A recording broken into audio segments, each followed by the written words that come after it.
Nous vous emmenons à Aubigny-sur-Ner dans le Cher à présent. La communauté Hmong de France y a organisé son rassemblement national. Les premiers réfugiés Hmong sont arrivés en France il y a une quarantaine d'années. Certains fuyaient la guerre du Laos, d'autres la guerre du Vietnam. Reportage de Théophile Baka, Sana Asnaoui. Il fallait que ce premier rassemblement tienne toutes ses promesses. Pour ce faire, les Hmong de France ont revêtu leurs plus beaux atours. Et Aubigny-sur-Ner est devenue la capitale de la mode Hmong le temps de ce festival.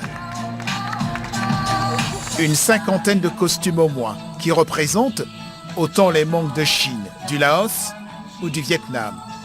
On reconnaît un Hmong à sa tenue vestimentaire. Les bijoux et les broderies signent l'appartenance géographique.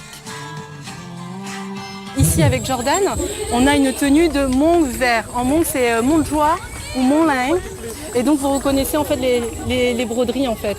Là c'est la broderie, c'est fait à la main. En fait ça c'est.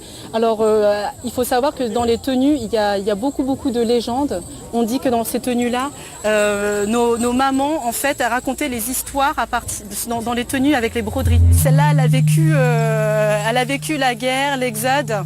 La traversée de la jungle et elle appartenait à ma maman, elle appartient toujours à ma maman donc quand elle est arrivée en France à Marseille en 79, elle est arrivée avec cette tenue-là et donc voilà vous avez derrière en fait des broderies. C'est un turban en fait et c'est très difficile en fait à mettre. La jeune génération n'a ni vécu ni connu le traumatisme de la guerre et de l'exode, à la différence de leurs parents.